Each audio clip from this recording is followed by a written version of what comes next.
Udara di kafe kecil yang familiar itu dipenuhi aroma kopi yang hangat dan khas, serta gumaman percakapan. Bagi Yen, tempat ini telah menjadi kantor keduanya. Tumpukan proposal proyek tertumpuk sembarangan di atas meja kayu, diterangi cahaya kuning lembut. Ia benar-benar fokus, penanya meluncur cepat di atas halaman-halaman yang berisi strategi pemasaran dan profil klien. Pada usia 23 tahun, Yen merasa berada di ambang petualangan hidupnya.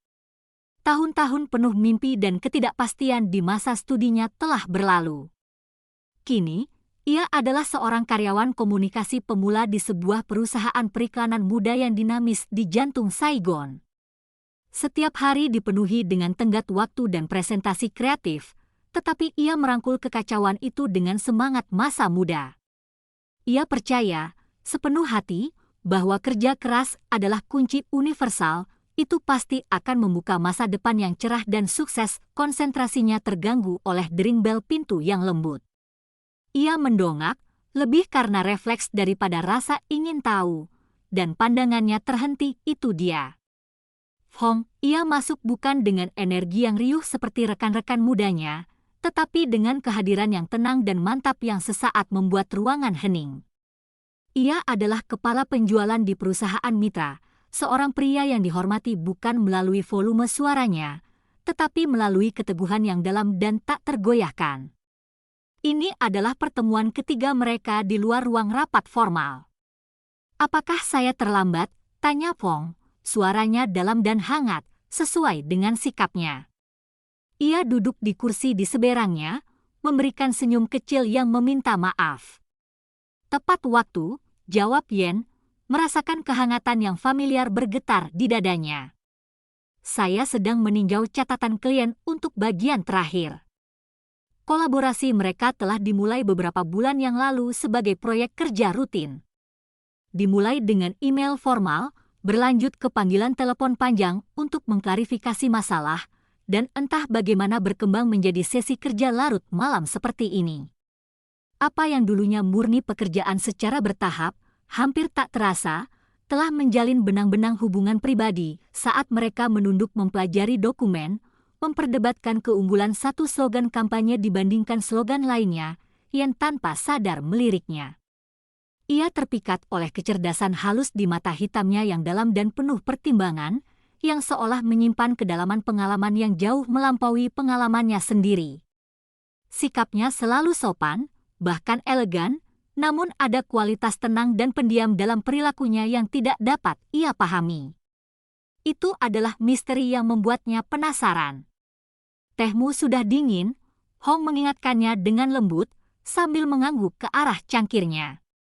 Ia memperhatikan sejak pertemuan pertama mereka bahwa Yen lebih menyukai teh melati yang harum daripada kopi kental yang selalu ia pesan. Dalam pengamatan kecil dan diam-diam inilah Yen merasakan perubahan. Kekhawatirannya tidak terlihat jelas, itu terbisik melalui tindakannya. Ia ingat hari-hari ketika Yen datang dengan wajah lelah dan bagaimana ia akan secara halus menyesuaikan jadwal pertemuan untuk meringankan bebannya.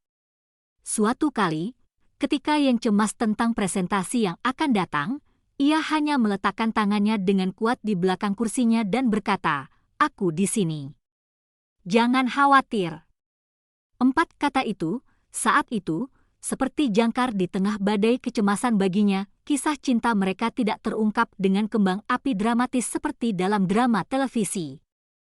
Kisah itu tumbuh dengan tenang, seperti tunas yang dipelihara dengan hati-hati. Kisah itu terletak dalam keheningan yang tersisa setelah pekerjaan selesai, dalam tawa bersama atas kesalahan cetak konyol dalam draft, dalam keheningan yang menyenangkan saat berjalan bersama ke tempat parkir di bawah lampu jalan oranye yang hangat. Itu adalah lamaran yang dewasa, penuh pertimbangan, dan dibangun di atas dasar rasa saling menghormati yang selama ini hanya Yen baca di buku. Suatu sore, setelah hari kerja yang sangat panjang yang berujung pada persetujuan klien, mereka mendapati diri mereka berdiri di tepi sungai Saigon saat matahari terbenam. Kota mulai menyala, memantulkan cahaya berkilauan ke air yang gelap. Tidak ada musik latar romantis, tidak ada kata-kata indah yang disiapkan. Hong hanya menoleh padanya, Matanya memantulkan sinar terakhir hari itu, dan berkata, "Aku tidak pandai mengungkapkan perasaanku dengan kata-kata, Yen. Tapi semuanya terasa lebih bermakna denganmu di sisiku. Aku ingin bersamamu, sekarang dan selamanya." Jantung Yen berhenti berdetak. Itu bukanlah lamaran yang mewah, tetapi lebih tulus daripada apapun yang pernah ia bayangkan. Itu adalah janji sebuah perjalanan, bukan tujuan. Air mata menggenang di matanya, bukan karena keraguan atau ketakutan, tetapi karena kebahagiaan yang murni dan meluap-luap. Ia mengangguk tanpa berpikir. Pada saat itu, ia yakin telah menemukan tempat perlindungannya, seorang pria yang tidak terlalu pandai berbicara, tetapi akan selalu melindunginya dengan kelembutan yang tenang. Mereka menikah, hati penuh harapan dan tangan saling menggenggam erat. Semuanya tampak pada tempatnya. Hingga suatu pagi, ketika sinar matahari pagi yang cerah menerobos jendela, memancarkan cahaya hangat di lantai, mencerminkan suasana hati Yen saat itu, ia berdiri di kamar mandi, tangannya gemetar memegang hasil tes yang baru saja diterimanya dari rumah sakit. Di wajahnya, senyum yang tak salah lagi terukir seperti bunga yang mekar. Matanya berbinar dengan cahaya yang tak tertandingi, cahaya kebahagiaan yang meluap. Jantungnya berdebar kencang, bukan karena takut, tetapi karena kebahagiaan yang melimpah. Ia mengandung kehidupan kecil di dalam dirinya, puncak dari cinta, dari berbulan-bulan pengasuhan, dari semua harapan. Sebagian dari dirinya, dan sebagian darinya. Dengan langkah lambat dan hati-hati, seolah membawa dunia yang penuh cinta ini, Yen berjalan menuju Phong, yang sedang duduk di meja makan membaca koran. Ia mengulurkan tangannya, mengangkat koran itu seolah ingin memberinya hadiah paling berharga, bukan hanya kabar baik, tetapi seluruh masa depan, sebuah keluarga, babak baru yang ia yakini akan mereka tulis bersama. "Sayang, aku hamil," kata Yen, suaranya tercekat karena emosi. Matanya berkaca-kaca, ia menunggu. Menunggu senyum berseri-seri, pelukan erat, atau setidaknya mata berbinar dari pria yang dicintainya, seperti yang pernah ia lihat dan percayai. Namun suasana hangat itu tiba-tiba membeku. Hong perlahan mengangkat kepalanya.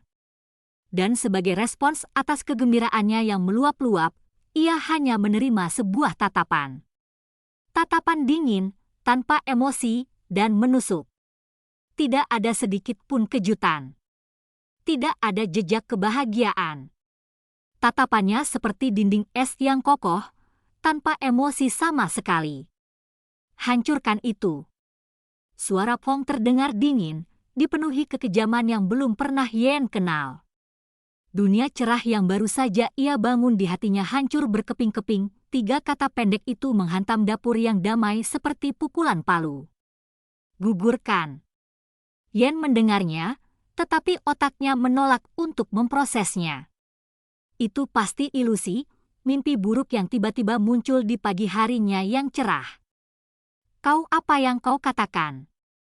Suaranya sedikit bergetar, tangannya masih menggenggam hasil tes. Kertas itu kusut karena tekanan, tetapi tetap menjadi satu-satunya bukti nyata dari kebahagiaannya yang baru tumbuh. Hong menatapnya. Matanya bukan lagi air yang dalam dan tenang yang pernah ia dambakan. Sekarang, matanya seperti danau beku, datar dan dingin.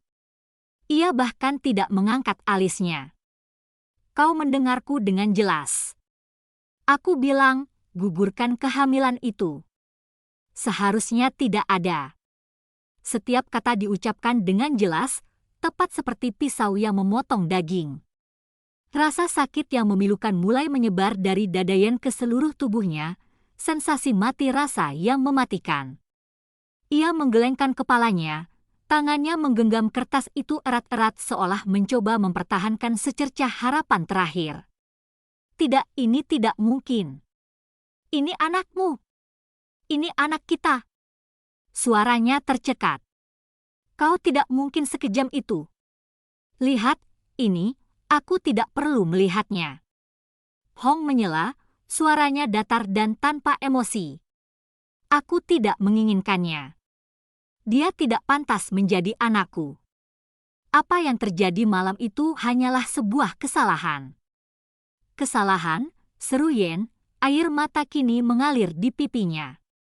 Kenangan tentang suatu malam beberapa bulan yang lalu kembali terlintas.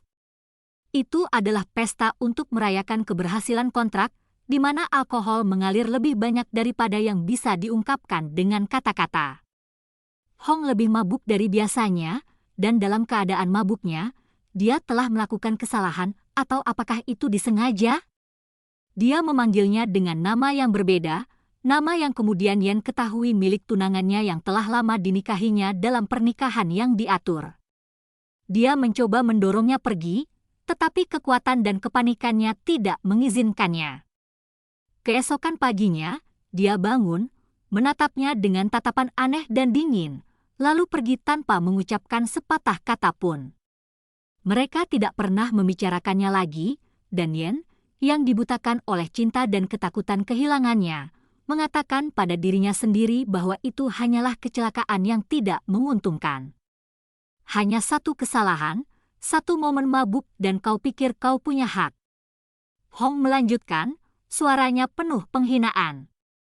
Apakah kau pikir kau bisa menggunakan seorang anak untuk mengikatku? Kau hanyalah mainan, pion dalam permainanku.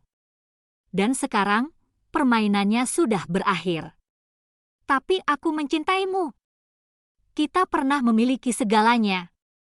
Yen berlutut, tangannya memegang perutnya, tindakan naluriah untuk melindungi anaknya yang belum lahir.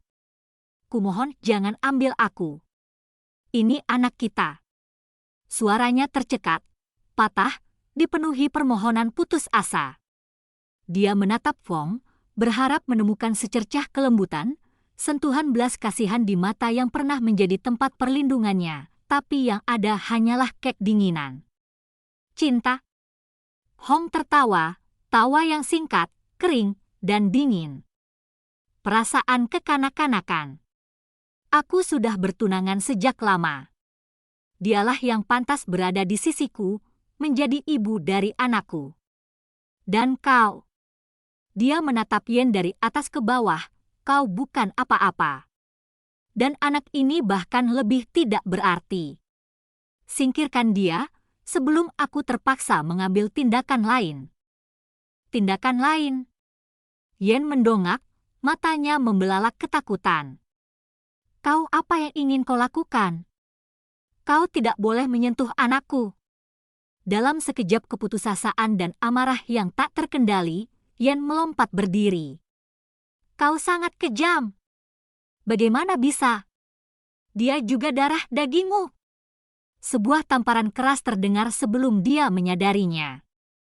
Kekuatannya begitu kuat sehingga dia terkejut, jatuh ke belakang, punggungnya membentur tepi meja.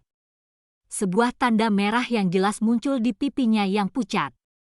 Tetapi rasa sakit fisik tidak ada apa-apanya dibandingkan dengan hancurnya hatinya.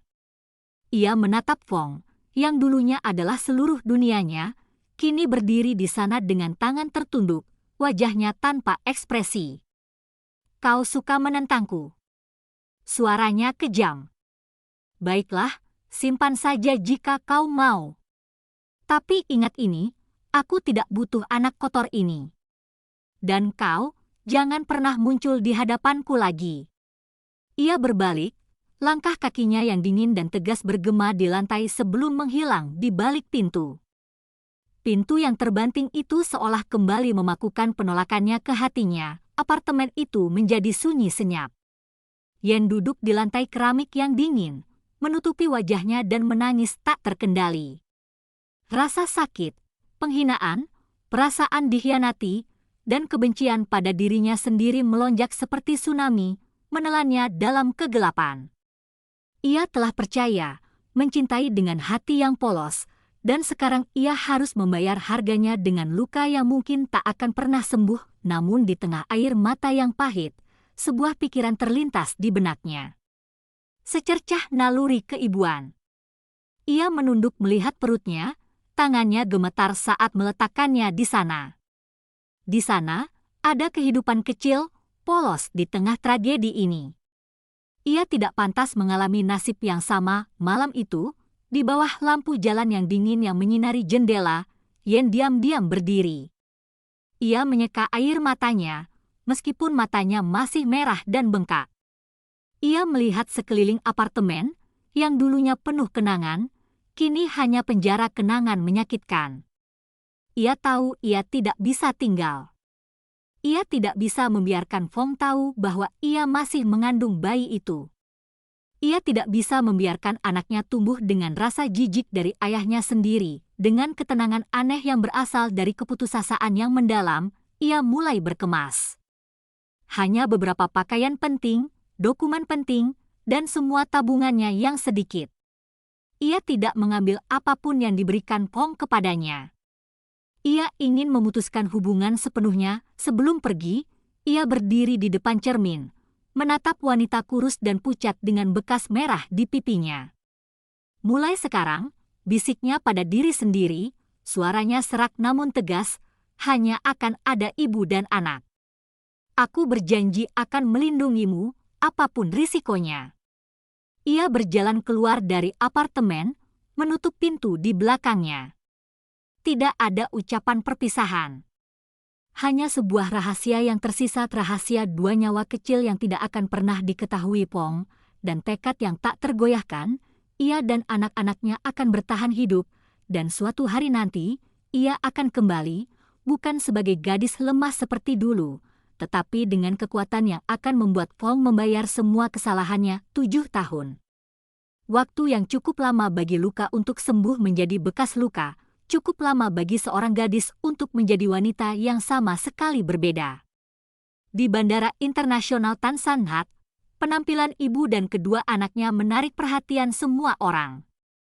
Wanita itu, berusia 30-an, mengenakan setelan hitam yang dibuat dengan rapi, sepatu hak tinggi yang elegan, dan kacamata hitam yang menutupi separuh wajahnya tetapi tidak dapat menyembunyikan sikapnya yang dingin dan percaya diri. Di sampingnya ada dua anak laki-laki kembar identik, berusia sekitar 6 tahun, mengenakan pakaian hitam dan kacamata hitam yang sama, berjalan dengan ketenangan yang tidak biasa untuk usia mereka. Yen bukan lagi An Hien yang dulu, tersenyum tipis. Perjalanan pulang telah dimulai. 7 tahun bukan akhir, tetapi perjalanan panjang yang terputus-putus, penuh dengan perjuangan yang tak terucapkan. Perjalanan Yen di Singapura tidak memberi ruang untuk kelemahan. Beberapa bulan pertama adalah serangkaian kesepian, kerinduan akan rumah, dan malam-malam tanpa tidur sambil memegangi perutnya yang semakin membesar, khawatir tentang masa depan kedua anaknya. Ia melakukan berbagai pekerjaan, dari pelayan restoran dan guru les bahasa Vietnam hingga pekerjaan kantor tingkat rendah, semuanya dengan satu tujuan, untuk bertahan hidup dan memberi anak-anaknya awal terbaik dalam hidup. Kelahiran Min Kuan dan Min Hang adalah titik balik. Mata dan tangisan polos anak-anaknya yang baru lahir mengubah rasa sakitnya menjadi kekuatan. Yen bertekad untuk mulai belajar lagi dari awal. Ia memanfaatkan setiap jam luang untuk mengikuti kursus tambahan dalam manajemen dan komunikasi digital. Kecerdasannya yang melekat, ditambah dengan kemauan yang kuat dan bahasa Inggris yang fasih, yang telah diasahnya selama bertahun-tahun sebagai istri Fong, untuk mendukungnya dalam pekerjaannya, akhirnya diakui. Ia menapaki tangga karir di sebuah perusahaan media multinasional, bukan melalui manuver sosial, tetapi melalui kompetensi yang tulus dan dedikasi yang tak tergoyahkan. Kini, ia kembali dengan jabatan baru, Direktur Utama Cabang Vietnam dari perusahaan yang sama. Kepercayaan dirinya bukan lagi sekadar kedok, tetapi telah meresap ke dalam setiap serat dirinya. Ia adalah perwujudan profesionalisme dan efisiensi yang dingin. Minggu pertama bekerja berlalu di tengah kekaguman dan sedikit kekhawatiran dari para staf. Pada Senin pagi minggu kedua, Yen mengadakan pertemuan dengan dua manajer senior cabang lainnya untuk menyetujui kampanye triwulanan yang baru. Ia berjalan ke ruang rapat yang besar, setumpuk dokumen cetak berkualitas tinggi di tangannya, rambut panjangnya diikat rapi. Kedua pria itu sudah duduk. Salah satunya adalah seseorang yang pernah ia temui sebelumnya, kepala teknik. Yang lainnya duduk membelakangi pintu, meninjau laporan di layar laptopnya. "Selamat pagi semuanya. Saya rasa kita bisa mulai," kata Yen, suaranya jelas. Dengan aksen pengalaman internasional, pria itu perlahan memutar kursinya waktu seolah berhenti. Mata coklat gelapnya, yang dulunya adalah seluruh dunianya, kini bertemu dengan tatapan biru dingin Yen. Bai Feng Hao. Ia tampak lebih tua, sikapnya lebih tajam, seperti seorang pria berpengaruh di industri ini. Namun saat itu, Yen hanya melihat bayangan masa lalu. Tamparan itu, kata-kata kejam dari masa lalu. Feng juga terkejut. Matanya berubah dari terkejut menjadi tidak percaya, lalu menatap ekspresi yang kompleks dan tak dapat dipahami. Ia tidak pernah menyangka bahwa Direktur Lan Yen yang dikirim dari Singapura, orang yang dibicarakan seluruh perusahaan karena bakat dan sifatnya yang menuntut, tidak lain adalah An Hien, gadis polos dari masa lalu. "Senang bekerja sama dengan Direktur Yen," kata Pong terlebih dahulu, berdiri dan mengulurkan tangannya. Suaranya hangat dan sopan, tidak berbeda dengan cara ia memperlakukan mitra bisnis penting lainnya. Yen menatap tangannya, tangan yang pernah membelainya, memberinya cincin, dan bahkan menamparnya untuk sepersekian detik. Kemudian, ia mengangguk sedikit, anggukan dingin sebagai pengakuan atas gelar tersebut, dan melewatkan jabat tangan. Ia meletakkan dokumen-dokumen itu di atas meja dan duduk di kursi. "Halo, Tuan Pong. Saya juga sangat menantikan kolaborasi kita," katanya, nadanya sepenuhnya profesional, seolah-olah mereka belum pernah bertemu. "Mari kita mulai dengan laporan pasar." Sepanjang pertemuan, Yen menunjukkan ketajaman yang menakjubkan. Ia mempertanyakan setiap angka, menawarkan perspektif global, dan menolak beberapa proposal yang mahal tetapi tidak efektif. Tatapannya menyapu Pong tanpa goyah, seolah-olah ia hanyalah elemen yang dapat diganti dalam persamaan bisnis ini. Kedinginan dan kecerdasannya membuat Pong, yang percaya diri dengan kemampuannya sendiri, menjadi waspada. Ketika pertemuan berakhir, kedua kolega lainnya pergi. Pong berdiri di sana, menutup pintu ruang pertemuan dengan lembut. "Yen," panggilnya, suaranya rendah, kehilangan kesopanan sebelumnya. "Mengapa kau tidak memberitahuku bahwa kau akan kembali ke negara ini?" Yen perlahan membereskan komputernya, tanpa mendongak. "Kenapa aku harus memberitahumu? Dan tolong jangan panggil aku dengan nama itu di lingkungan profesional. Aku Direktur Yen. Kau masih marah padaku?" Hong melangkah lebih dekat, suaranya sedikit mendesak. "Sudah 7 tahun. Aku mencarimu." Akhirnya, Yen mendongak. Matanya, seperti dua bongkahan es, menembus pandangannya. "Mencariku? Untuk apa? Untuk menyuruhku menggugurkan kandungan lagi, atau untuk memberiku cek agar aku diam? Urusan kita di sini sudah selesai, Tuan Pong." Ia berdiri, berniat untuk pergi. "Tunggu!" Hong menghalangi pintu, wajahnya menunjukkan kesedihan yang tulus. "Aku tahu aku salah. Sangat salah. Tapi apakah kau dan bayi dari hari itu baik-baik saja?" Untuk sesaat, Yen hampir kehilangan ketenangannya. Tapi ia teringat dua wajah malaikat yang menunggu ibu mereka di rumah. Ia menarik napas dalam-dalam. "Aku tidak tahu apa yang kau bicarakan," katanya, suaranya datar. "Masalah pribadi dari 7 tahun yang lalu tidak ada hubungannya dengan pekerjaan saat ini. Sekarang, silakan minggir. Aku ada janji lain." Ia pergi, meninggalkan Pong berdiri terpaku di ruang rapat yang kosong, hatinya dipenuhi berbagai macam emosi, penyesalan, kebingungan, dan rasa ingin tahu yang mengganggu.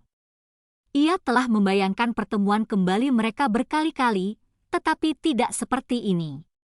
Wanita ini terlalu asing, terlalu kuat, dan terlalu dingin. Sore itu, Hong tidak bisa berkonsentrasi. Bayangan An Hien yang dulu dengan mata tersenyumnya dan An Hien yang sekarang dengan tatapan dinginnya saling terkait dalam pikirannya. Dan pertanyaan tentang bayi itu semakin menggema. Apakah dia? Perasaan gelisah yang aneh merayap ke dalam hatinya. Ia memutuskan untuk melakukan sesuatu yang belum pernah ia lakukan sebelumnya, mengikuti. Setelah bekerja, ia perlahan mengikuti taksi yang dinaiki Yen. Mereka berhenti di depan sebuah gedung apartemen mewah di jantung distrik 1. Dan kemudian, ia melihat dari mobil lain, seorang pelayan mengantar 2 anak kembar laki-laki keluar.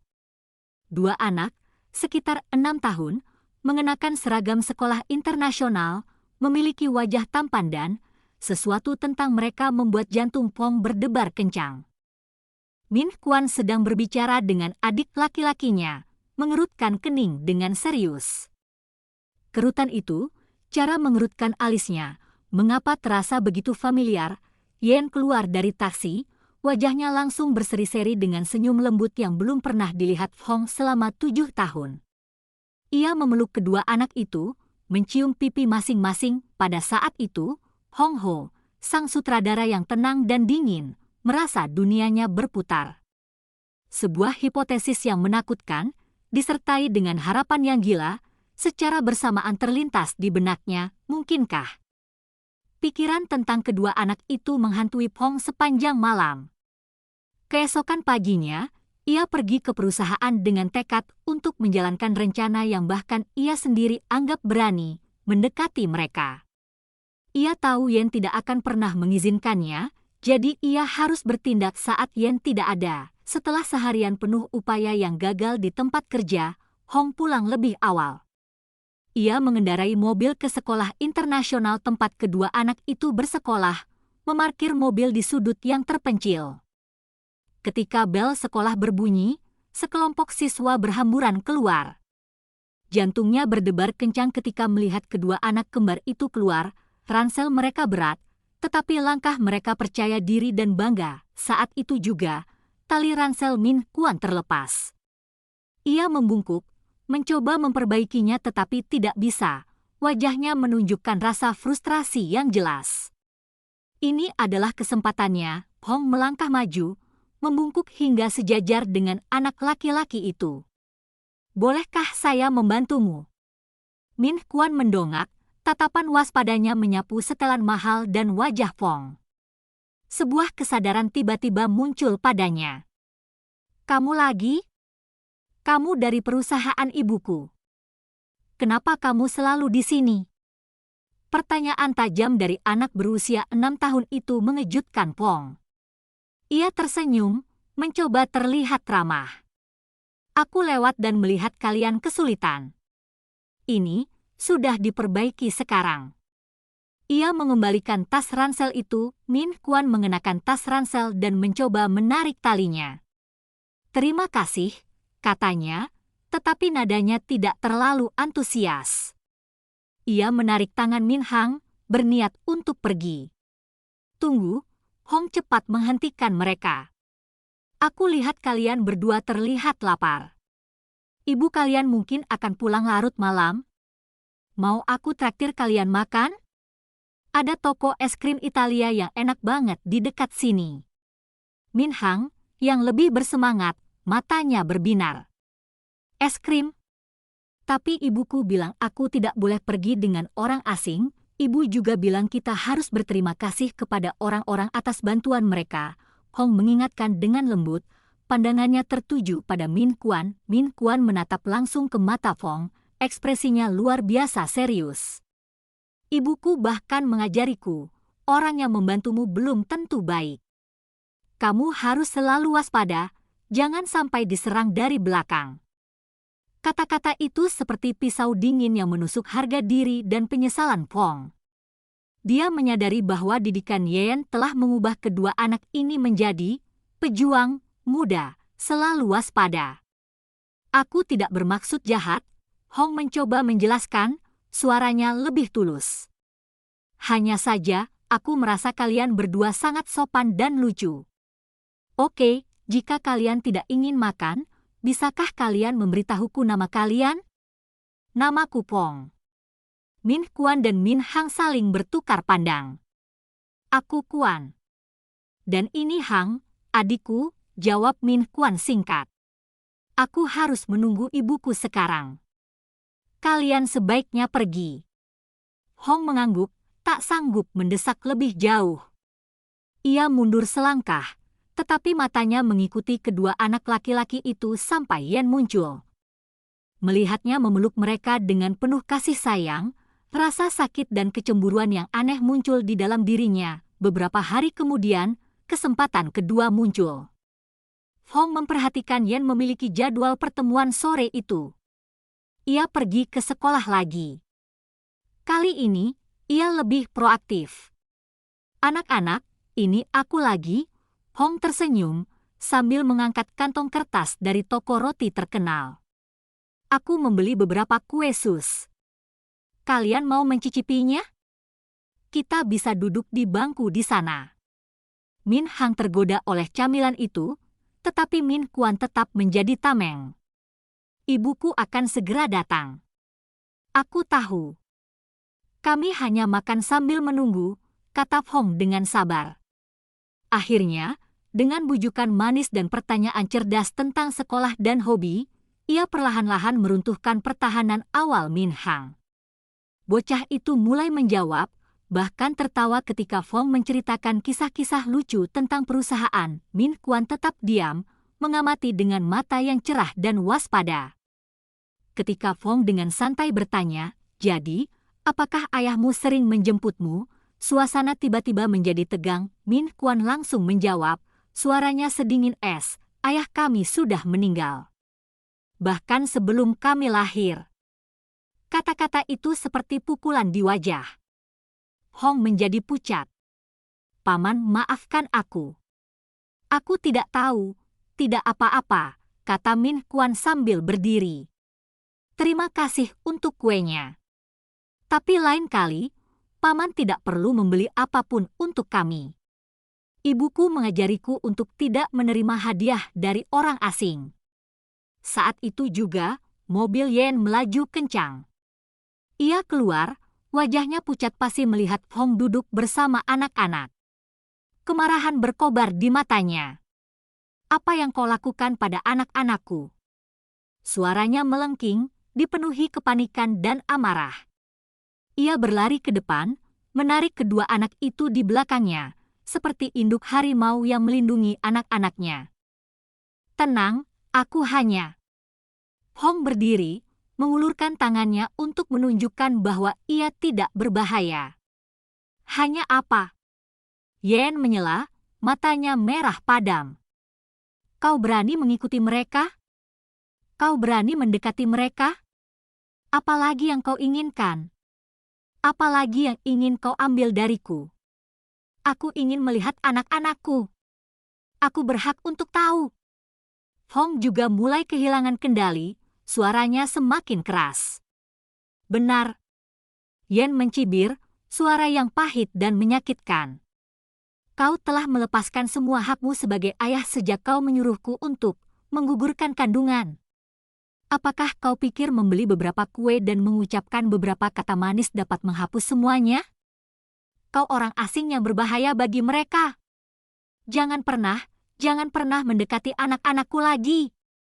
Ia menoleh kedua anak yang ketakutan itu. "Masuk ke mobil, segera." Melihat mobil Yen melaju kencang, Hong berdiri di sana, tangannya mengepal. Kemarahan, ketidakberdayaan, dan rasa sakit melandanya. Tetapi pada saat yang sama, penegasan Min Kuan, ayah mereka sudah mati, bergema di kepalanya, membuat rasa sakit itu semakin menyiksa. Ia telah membuat dirinya tampak seperti orang mati di mata anak-anaknya. Malam itu, Yen memeluk kedua anaknya erat-erat. "Maafkan aku karena telah menakuti kalian," bisiknya. "Pria itu adalah bagian mengerikan dari masa laluku. Aku berjanji akan melindungi kalian." Setelah beberapa saat hening, Min Kuan menatap ibunya dengan mata yang cerdas. "Bu," tanyanya lembut, "apakah itu pria yang membuatmu menangis? Pria yang ibu katakan sudah mati. Yen terkejut. Hatinya terasa sesak. Ia mengangguk, tak mampu berbicara. Air mata kembali mengalir di wajahnya. Min Kuan mengulurkan tangan kecilnya untuk menyeka air mata ibunya. Jangan menangis, Bu. Aku dan adikku tidak akan pernah meninggalkanmu. Kami tidak membutuhkan pria itu. Kedewasaan dan kesetiaan yang tak tergoyahkan dari anak itu memenuhi Yen dengan kesedihan dan kehangatan. Tetapi sejak saat itu, ia tahu Pong tidak akan menyerah begitu saja. Dan ia harus bersiap untuk pertarungan nyata untuk melindungi keluarga kecilnya.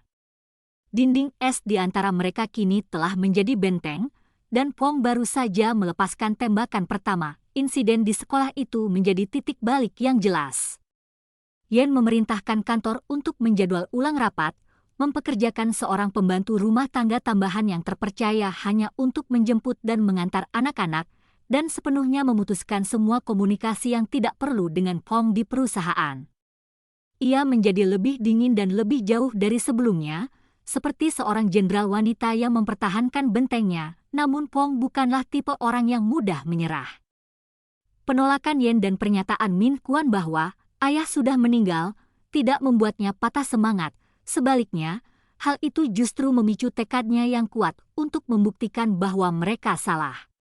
Ia tahu ia tidak bisa menghadapi Yen secara langsung, jadi ia beralih ke strategi pengepungan, menyerang titik terlemah yang menurutnya bisa ia jangkau. Kerinduannya pada anak-anaknya dan rasa ingin tahunya sebagai seorang ayah, ia mulai muncul di tempat-tempat di mana kedua anak itu mungkin berada. Tetapi dari kejauhan, taman di dekat rumah mereka pada akhir pekan, bioskop yang menayangkan kartun, bahkan supermarket besar di dekat kompleks apartemen mereka. Ia tidak mendekati mereka, hanya mengamati. Ia melihat Min Kuan selalu tenang, memegang peta saat bermain, selalu mengalah kepada adik laki-lakinya. Ia melihat Min Hang ceria, mudah terhibur, dan bersemangat untuk menjelajah. Setiap kali ia melihat mereka, kerinduan dan penyesalan semakin menggerogotinya. Kesempatan sebenarnya datang suatu sore ketika pembantu baru Yen, karena kecerobohan, membiarkan Min Hang tersesat di bagian mainan di pusat perbelanjaan. Saat ia panik mencari, Pong, yang kebetulan berada di sana, melihat anak laki-laki itu berdiri di dekat konter es krim, matanya berlinang air mata, jantung Pong berdebar kencang. Ia mendekat, berusaha tetap tenang. Hang, apakah itu kamu, Hang? Mengapa kamu menangis? Min Hang mendongak, mengenali paman asing yang telah membeli kue itu. Dalam ketakutannya, semua peringatan dari ibu dan kakak laki-lakinya lenyap. Aku kehilangan Bibi Oan, isaknya. Jangan takut, aku di sini. Hong berlutut dan menyeka air mata anak laki-laki itu dengan sapu tangan. Suaranya terdengar lembut, sesuatu yang tidak ia duga. Haruskah ibu mengantarmu mencari Nona Oan? Atau haruskah ibu menelepon ibumu? Jangan telepon ibu. Min Hang dengan panik menarik lengan baju Pong. Ia akan khawatir. Ia akan sedih. Sentuhan kecil itu terasa seperti arus listrik yang langsung menuju hati Pong. Baiklah, ibu tidak akan menelepon. Ayo kita cari dia. Ia menggenggam tangan kecil Min Hang. Rasanya begitu hangat dan menenangkan. Saat mereka berjalan, Min Kuan dan Nona Oan berlari mendekat, wajah mereka pucat. Melihat adik laki-lakinya memegang tangan Pong, wajah Min Kuan menjadi gelap, dan ia bergegas menariknya pergi. Mengapa kau menyentuh orang asing? Pulanglah, teriak Min Kuan, suaranya bergetar karena marah dan takut. Tuan Kuan, dia membantu saya. Nona Oan tergagap. Terima kasih telah menjaga Hang, kata Min Kuan kepada Pong, tetapi matanya tetap waspada dan dingin. Tapi lain kali, tolong serahkan dia ke petugas keamanan atau hubungi kami. Jangan membawanya pergi sendiri. Hong menyadari dengan berat hati bahwa bahkan dalam situasi ini, anak laki-laki yang lebih tua itu masih seperti tembok yang kokoh. tidak memberinya kesempatan untuk mendekat. Aku mengerti. Hanya saja melihatmu menangis, aku tidak tahan. Min Kuan tidak menjawab, hanya mengangguk singkat dan membawa adik laki-lakinya pergi tanpa menoleh. Tetapi pada saat berbalik, Hong melihat mata Min Hang menatapnya. Secercah cahaya kecil. Malam itu, Yen mengetahuinya. Kemarahannya bahkan lebih hebat dari sebelumnya. Dia tidak hanya marah pada Pong, tetapi juga pada kelalaian pelayan itu. Namun yang paling membuatnya takut adalah tatapan Min Hang saat ia bercerita, "Ia sangat baik, Bu." Ia menghapus air mataku. Yen tahu bahwa celah mulai muncul dalam pertahanannya. Dan celah itu disebut naluri, naluri bawah sadar, naluriah kekanak-kanakan akan kasih sayang seorang ayah. Sementara itu, Hong, dengan secercah harapan di mata Min Hang, memutuskan untuk mengubah taktik. Ia menyadari bahwa ia tidak bisa hanya menjadi orang asing yang baik hati. Ia membutuhkan sekutu dari dalam benteng. Dan ia tahu, mengingat kepribadian Min Kuan, itu hampir mustahil. Tetapi dengan Min Hang mungkin masih ada kesempatan. Ia mulai, secara tidak sengaja, bertemu dengan anak laki-laki itu lebih sering di tempat umum, selalu menjaga jarak aman, hanya tersenyum dan melambaikan tangan. Suatu kali, di sebuah toko buku, ia melihat Min Hang asyik membaca buku komik sains. Hong diam-diam membeli buku yang sedang dibaca anak laki-laki itu dan meminta staf untuk mengantarkannya kepadanya dengan pesan, "Teman rahasia untuk anak pintar." Min Hang menerima hadiah itu, matanya berbinar-binar. Ia tak berani memberitahu ibunya atau kakak laki-lakinya, tetapi menyembunyikan buku itu di bawah bantalnya, menyimpannya sebagai rahasia yang menyenangkan. Retakan kecil itu perlahan melebar. Dan Yen, meskipun telah berusaha sekuat tenaga untuk memperketat jerat, dapat merasakan perubahan halus dalam keluarganya. Ia tahu pertempuran sesungguhnya untuk merebut hati anak-anaknya baru saja dimulai. Hong tidak lagi menyerang secara agresif. Ia menggunakan kesabaran dan hadiah-hadiah kecil untuk menggali terowongan bawah tanah, dan Min Hang tampaknya menjadi pintu masuk yang paling rentan. Dia membutuhkan strategi pertahanan baru, bukan hanya larangan, tetapi sesuatu yang lebih ampuh. Tapi apa? Kebenaran? Atau konfrontasi terakhir untuk menghancurkan semua harapannya? Suasana di apartemen mewah itu menjadi mencekik karena sebuah rahasia kecil. Yen memperhatikan bahwa Min Hang sering lebih suka menyendiri, asyik dengan buku baru yang asal-usulnya tidak bisa ia jelaskan. Rahasia canggung seorang anak berusia 6 tahun tidak bisa luput dari perhatian ibunya yang berpengalaman dan waspada. "Bu," suatu malam, ketika mereka sendirian, Min Hang dengan ragu bertanya, "Benarkah tidak semua orang jahat?" Pertanyaan itu menusuk hati Yen seperti jarum. Dia tahu siapa orang itu. Alih-alih marah, dia memeluk putranya, suaranya lembut namun berat. "Sayangku, dunia ini sangat rumit. Ada orang yang bisa sangat baik dalam sekejap, tetapi telah menyebabkan penderitaan besar di masa lalu. Dan terkadang, permintaan maaf atau hadiah tidak cukup untuk menyembuhkan luka lama." "Luka apa?" Min Hang mendongak menatap ibunya. Yen menghela napas. Dia tahu dia tidak bisa menyembunyikannya selamanya. Namun, menceritakan seluruh kebenaran yang kejam kepada anak berusia 6 tahun terlalu berat. "Itu rasa sakit yang membuatku pergi sendirian, mengandung 2 anak dalam kandunganku, tanpa seorang pun di sisiku.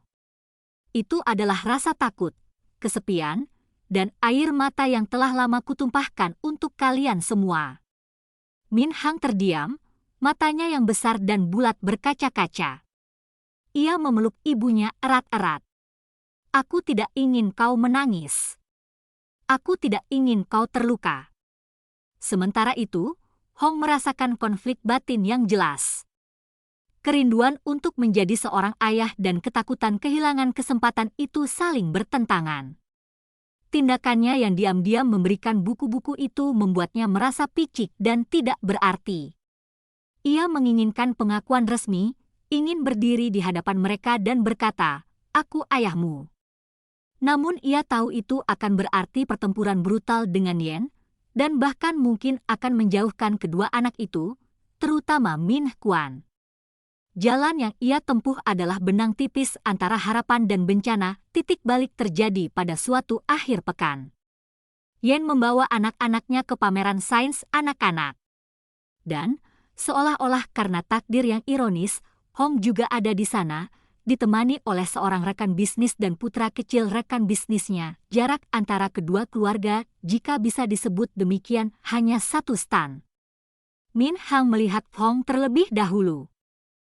Kebiasaan, pertemuan kebetulan, yang dilakukannya membuat anak laki-laki itu dengan polos melambaikan tangan dan menyapa, "Paman Pong." Gestur sederhana itu seperti bom yang meledak di ruang pameran. Yen berbalik. Min Kuan menggenggam tangannya erat-erat, wajahnya tanpa ekspresi. Hong membeku sesaat, di bawah tatapan terkejut rekan bisnisnya, tidak ada jalan untuk kembali.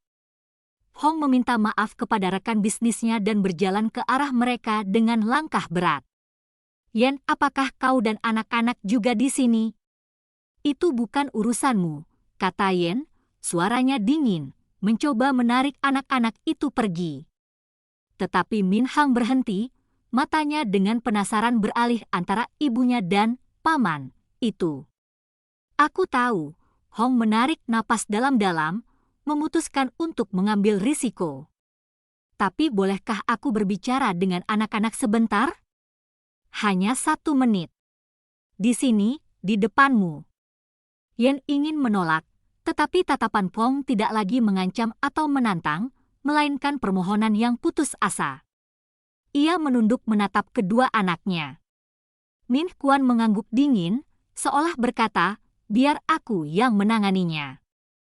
"Baiklah," kata Yen pelan, tetapi berdiri dekat di samping mereka seperti saksi dan hakim. Hong berlutut, sejajar dengan kedua anak laki-laki itu. Ia menatap langsung Min Kuan terlebih dahulu, yang mempertahankan ekspresi defensif. "Maaf telah mengganggu dan menakut-nakuti kalian. Aku tidak bermaksud jahat. Hanya saja, sejak pertama kali aku melihat kalian berdua, aku merasakan keakraban yang aneh. Aku teringat diriku sendiri saat masih kecil." Min Kuan tetap tidak terpengaruh. "Banyak orang bisa terlihat mirip." "Ya," Hong mengangguk. "Tetapi tidak semua orang memiliki mata yang berpikir seperti kalian, dan senyum nakal seperti Hang." Ia menoleh ke Min Hang. "Aku sangat senang melihatmu menyukai buku itu." Min Hang terkejut, wajahnya memerah. Ia melirik ibunya lalu menundukkan kepala. Yen mengepalkan tinjunya. "Itu benar. Aku tidak tahu apa yang ibumu ceritakan tentangku," lanjut Fong. Suaranya lebih dalam dan lebih tulus dari sebelumnya. "Tapi aku ingin kalian tahu ini, apapun yang terjadi di masa lalu, berapapun kesalahan yang kubuat, melihat kalian berdua tumbuh sehat dan cerdas seperti ini adalah hal yang membuatku merasa paling menyesal dan juga paling bersyukur. Karena setidaknya, kalian masih hidup." Kata-kata itu bukanlah pengakuan langsung, tetapi penuh makna tersembunyi. Itu bukanlah tuntutan hak asuh, tetapi pengakuan atas rasa sakit dan tanggung jawab. Itu sedikit meredakan ketegangan. Min Kuan tampak berpikir untuk pertama kalinya. Ia menatap mata Fong yang berkaca-kaca, sesuatu yang belum pernah dilihatnya pada paman yang biasanya dingin ini. "Kau bilang, kesalahan. Kesalahan apa?" Hong menutup matanya karena kesakitan, lalu menatap Yen, seolah meminta izin. Yen berpaling, tetapi tidak menghentikannya. "Ini kesalahan melarikan diri dari kebenaran. Menyakiti seseorang yang seharusnya kulindungi," kata Pong, suaranya tercekat. "Dan sekarang, ingin memperbaiki kesalahan, aku takut malah akan menyebabkan lebih banyak kerusakan." Keheningan sesaat. Kemudian Min Hang, dengan kepolosan dan intuisi seorang anak, dengan lembut berkata, "Tapi bukankah akan lebih baik jika kita tahu kita salah dan memperbaiki kesalahan kita?" Pertanyaan polos itu menembus semua pertahanan. Yen merasakan air mata menggenang. Hong tak kuasa menahan, setetes air mata mengalir di pipinya. "Benar, Hang," bisik Hong. "Tapi orang tidak selalu punya kesempatan untuk memperbaiki kesalahan mereka." Pertemuan berakhir dalam keheningan. Tidak ada pengakuan, tidak ada pelukan. Tetapi sebuah pintu telah terbuka. Dinding es tetap ada, tetapi sinar matahari kebenaran dan emosi yang tulus mulai bersinar, membuatnya tidak lagi begitu dingin. Dalam perjalanan pulang, Min Kuan bertanya, "Bu, apakah itu benar-benar ayah kita?" Yan berhenti, memeluk kedua anaknya. Untuk pertama kalinya dalam 7 tahun, ia benar-benar merasa tidak lagi harus menanggung kebenaran yang mengerikan itu sendirian. Suaranya bergetar, "Bu, Ibu tidak ingin berbohong kepada Ibu. Tapi ceritanya panjang dan menyedihkan. Ketika kalian sedikit lebih besar, Ibu berjanji akan menceritakan semuanya. Untuk sekarang, Ibu hanya perlu tahu, cinta Ibu kepada kalian adalah satu-satunya hal yang pasti dan abadi." Kedua anak itu memeluk ibu mereka erat-erat. Mereka tidak bertanya lagi. Mungkin, bagi mereka saat ini, itu sudah cukup. Tetapi benih kebenaran telah ditabur. Dan itu akan tumbuh, dengan satu atau lain cara. Adapun Pong, setelah siang itu, ia duduk di kantornya yang kosong untuk waktu yang lama. Ia tahu ia tidak bisa lagi melanjutkan pertemuan kebetulan dan hadiah rahasia ini. Sudah waktunya untuk menghadapi Yen, bukan sebagai provokator atau pengemis, tetapi sebagai orang dewasa yang benar-benar bertanggung jawab. Apapun risikonya, pertemuan di pameran itu mengubah segalanya, tetapi bukan dalam arti romantis. Pertemuan itu tidak menghapus masa lalu, melainkan menempatkan cermin besar di hadapan mereka masing-masing, memaksa mereka untuk menghadapi masa kini. Yen tidak lagi bisa melindungi anak-anaknya sepenuhnya, dan Pong tidak lagi bisa melanjutkan perannya yang ambigu sebagai paman yang baik hati. 2 minggu berlalu dalam keheningan yang tegang namun berbeda. Di perusahaan, mereka masih bekerja secara profesional, tetapi tatapan dingin telah digantikan oleh kehati-hatian yang agak lelah. Tekanan terbesar sekarang bukan terletak pada pertengkaran, tetapi pada pertanyaan-pertanyaan yang belum terjawab. Suatu malam, saat Yen sedang memeriksa pekerjaan rumah anak-anaknya, bel pintu berbunyi. Melalui jendela, ia melihat Fong berdiri di sana, tidak membawa hadiah apapun, hanya sebuah amplop tipis. Wajahnya serius dan penuh tekad. Ia menarik napas dalam-dalam, dan setelah ragu sejenak, membuka pintu, tetapi berhenti di ambang pintu. "Apa yang kau inginkan?" "Aku sudah menjelaskan maksudku. Aku tahu. Dan aku tidak datang ke sini untuk berdebat atau memohon," kata Fong, suaranya tenang namun tegas. Ia mengangkat amplop itu. "Ini adalah proposal. Sebuah kontrak jika kau mau." Yen mengerutkan kening, tidak menerimanya. "Kontrak seperti apa?" "Sebuah proposal tentang bagaimana aku bisa berada bersama anak-anak seminimal mungkin dan di bawah pengawasanmu, tanpa mengganggu atau membahayakan nyawa mereka." Hong menatap langsung ke matanya. "Aku telah menyewa pengacara keluarga dan psikolog anak untuk konseling. Semua ini demi kepentingan terbaik Kuan dan Hang, mengutamakan keselamatan dan perasaan mereka. Aku mengusulkan untuk bertemu mereka selama 2 jam setiap minggu di tempat umum pilihanmu, dengan kehadiranmu atau seseorang yang kau percayai. Tidak ada kunjungan mendadak, tidak ada hadiah, tidak ada janji muluk. Hanya untuk membantu mereka terbiasa dengan kehadiranku. Dan jika sewaktu-waktu kau atau anak-anak merasa tidak nyaman, semuanya akan segera dihentikan." Yen terkejut. Ia tidak menyangka Fong akan mendekatinya dengan cara ini, metodis, rendah hati, dan tampaknya hormat. Citra pria yang mendominasi dan dingin yang dikenalnya sebelumnya benar-benar berbeda. Ia mengambil amplop itu, melirik syarat dan ketentuan yang jelas, bahkan termasuk proposal konseling paralel untuk memastikan perilaku yang tepat. Kau pikir selembar kertas bisa mengubah segalanya? Suara Yen masih dingin, tetapi ketajamannya telah berkurang. Tidak.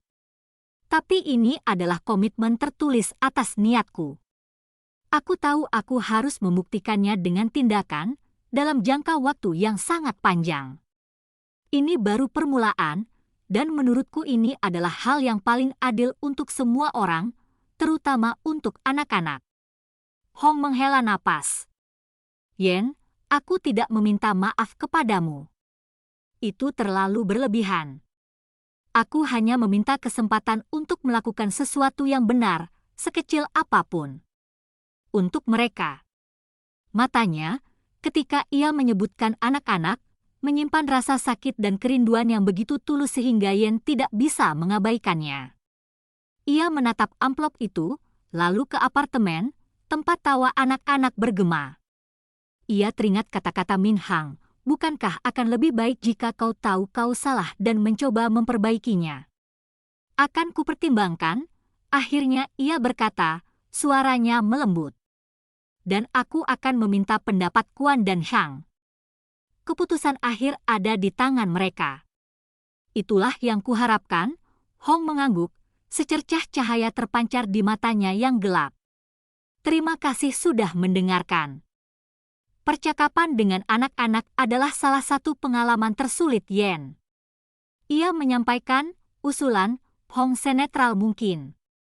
Min Kuan terdiam lama, lalu bertanya, jika aku setuju, apakah itu akan membuat ibu sedih? Pertanyaan itu membuat hati Yen sakit. Aku akan baik-baik saja, sayangku. Aku hanya ingin kalian semua bahagia dan merasa aman.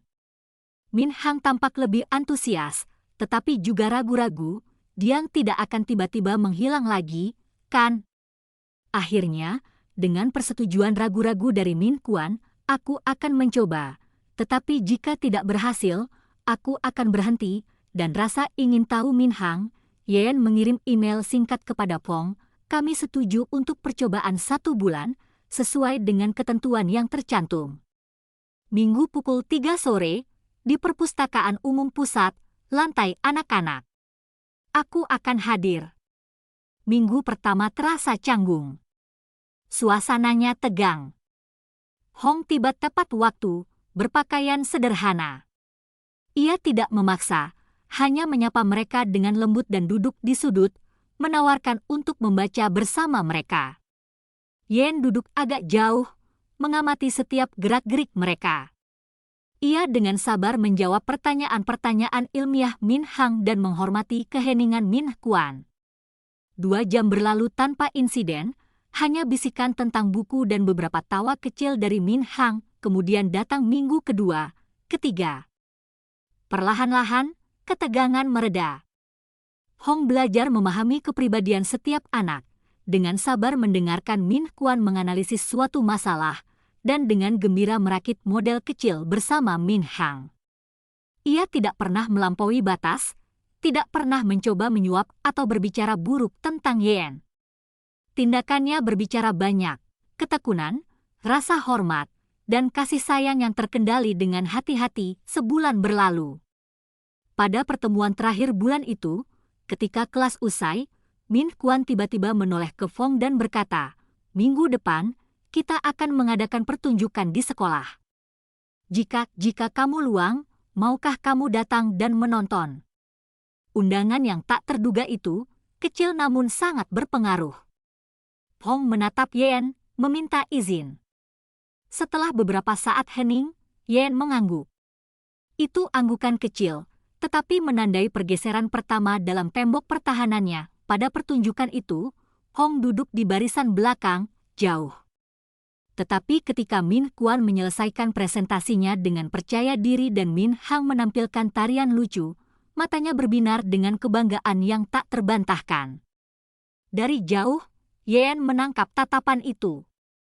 Dan untuk pertama kalinya dalam 7 tahun, Ia tidak merasakan amarah atau ketakutan, hanya kompleksitas yang tak terlukiskan, bercampur dengan sedikit kesedihan. Dalam perjalanan pulang, Min Hang memegang tangan ibunya, mendongak dan bertanya, "Bu, Paman Pong sepertinya bahagia hari ini." "Ya," jawab Yen lembut. Dan Bu, Min Kuan, yang berjalan di sampingnya, tiba-tiba berkata, "Kurasa mungkin kita bisa memberinya kesempatan lagi." Hanya kesempatan kecil. Yen berhenti, memeluk kedua anaknya.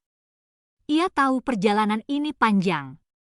Rasa sakit masa lalu tidak akan mudah hilang. Kepercayaan yang dicuri tidak bisa dibangun kembali dalam semalam. Tetapi mungkin, kesempatan kedua bukanlah tentang kembali ke titik awal, tetapi tentang merancang jalan baru bersama, dengan aturan baru, rasa hormat baru, dan yang terpenting, demi dua nyawa kecil yang mereka berdua cintai. Ia menatap cakrawala kota saat lampu-lampu menyala. Pintu itu tidak tertutup rapat.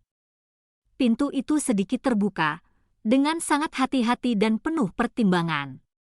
Tapi setidaknya, angin bisa berhembus masuk, membawa secercah kemungkinan, bukan warna merah muda seperti dalam dongeng, melainkan abu-abu keperakan yang sesungguhnya diwarnai harapan. Keluarganya, akhirnya, telah menemukan keseimbangan yang rapuh untuk melangkah maju.